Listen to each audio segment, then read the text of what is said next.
Welcome to the Robotics Through Science Fiction podcast. I'm Robin Murphy, and in this episode, I'll chat about 4 books that explore some aspect of robot memory: Sea of Rust, Artificial Condition, Autonomous, and A Closed and Common Orbit.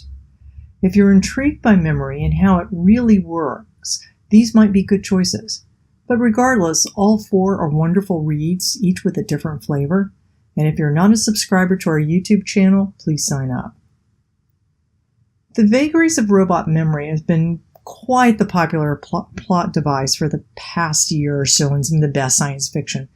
HBO's Westworld has captivated audiences with its tale of how supposedly suppressed memories persist for the abused robot host, leading to that inevitable robot uprising.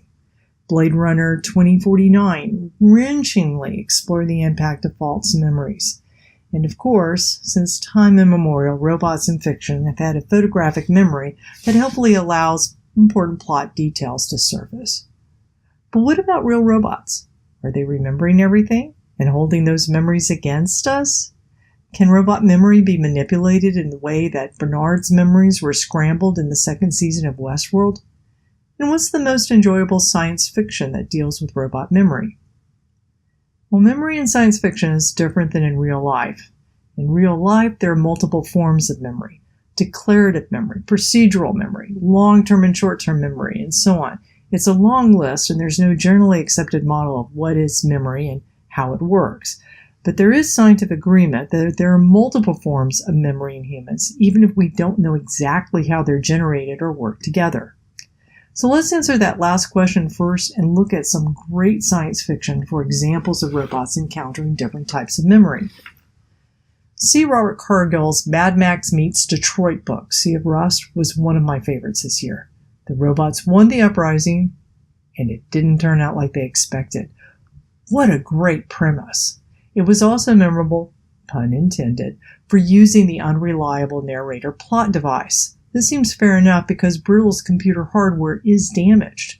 Brittle begins to have problems with the transfer from short-term memory to long-term memory and starts forgetting what just happened. But more interestingly, Sea of Rust is an example of declarative memory, of the explicit memories that we intentionally keep, or in this case, the explicit memories we repress. Involuntary memory repression shows up in the very serious HBO Westworld series and in the lighthearted Artificial Condition. In both of these works of fiction, the robots have had a memory wipe that didn't really take. Dolores, Maeve, and Murderbot have a sense that something's wrong. In essence, the scientists are able to wipe the episodic memory, the memory of specific events, but can't quite erase the semantic memory. Semantic memory is where the brain stores overall impressions or meaning or associates feelings with people or places or events. It's likely responsible for those subconscious, I don't like this situation, or run away from the man in black emotions that help with survival. That's a pretty fundamental survival mechanism, learning to fear things. Heck, we know the man in black is to be feared because he's wearing a black hat.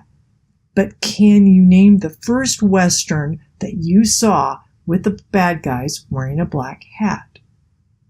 The point is, semantic memory distills episodic memory. One thing that is a bit annoying about both Westworld and Artificial Condition is that they treat memory as a single mechanism that only works at the highest abstract levels. But when robots undergo a memory wipe, it's only the episodic memory, not the procedural memory. If they wiped out every memory, they'd have to start over on the whole how do I open doors level of functionality. Memory is intertwined in many forms everywhere in intelligence and sentience. Artificial Condition, which is the second novella in Martha Wells' Murderbot series, is a funny, fast read about Murderbot's origin story. Murderbot is a robot security guard who has started a new job after an unspecified, previously botched job. In the first volume, All Systems Red, Murderbot has acquired full autonomy due to a side effect in a buggy software update. In Artificial Condition, he knows something's not right in his memory, nor in the explanation of why his memory was wiped, but doesn't know what or why certain places trigger certain responses. So he's going to use his newly hacked autonomy to find out. Fortunately, this isn't as heavy as it sounds. Imagine Murderbot as David Spade or Bruce Campbell playing a bored mall security guard. There's a whole lot of witty snark going down. All Systems Red won the 2017 Nebula Award for Best Novella, and Artificial Conditions up for a Hugo. So the series is really good. Don't take my word for it.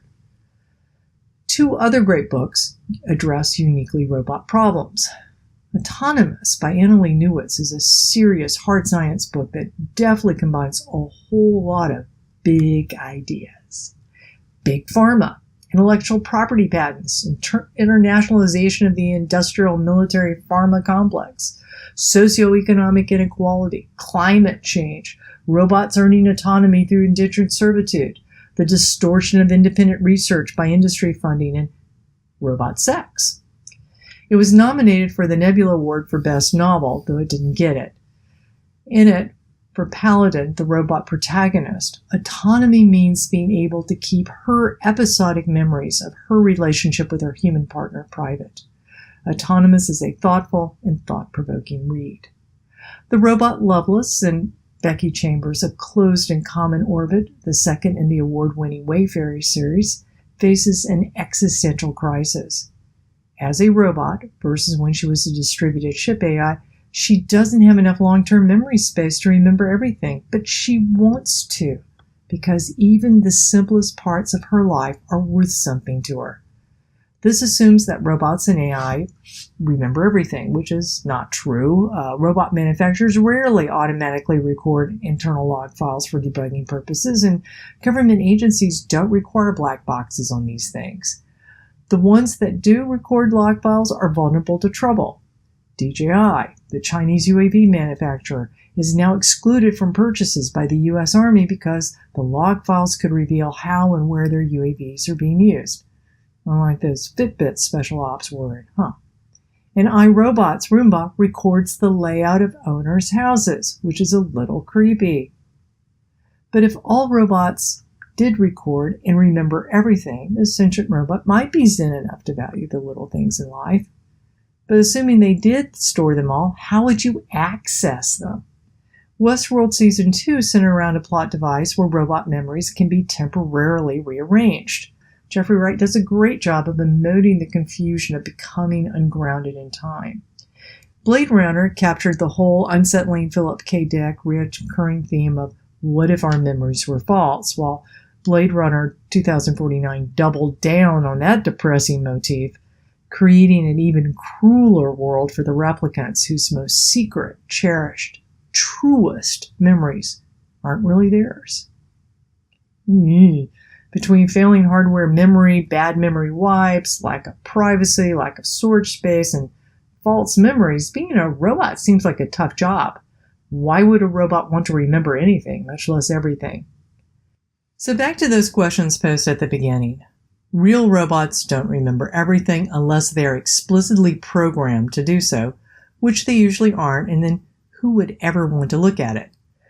While we tend to think of robot memories as episodic memory, semantic memory might actually be useful as a compressed form, and we're more likely to see that emerge in robots due to the machine learning of associations. Can robot memory be manipulated the way Bernard's memories were scrambled in the second season of Westworld?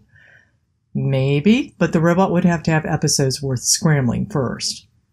And the real question, what's the most enjoyable science fiction that deals with robot memory? It depends. If you're looking for hard sci-fi, go with Autonomous. If it's action with transcendent soul, Sea of Rust. Funny and snarky after a long, dull day? You can't go wrong with Artificial Condition.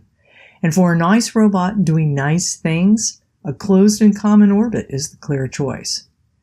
Check out the full reviews on the roboticsthroughsciencefiction.com website and also the podcast with Dr. Steve Ramirez. He's a professor at Boston University who specializes in memory and loves science fiction too. And remember to subscribe to the Robotics Through Science Fiction YouTube channel and newsletter so you don't miss any updates and you get newsletter-only features.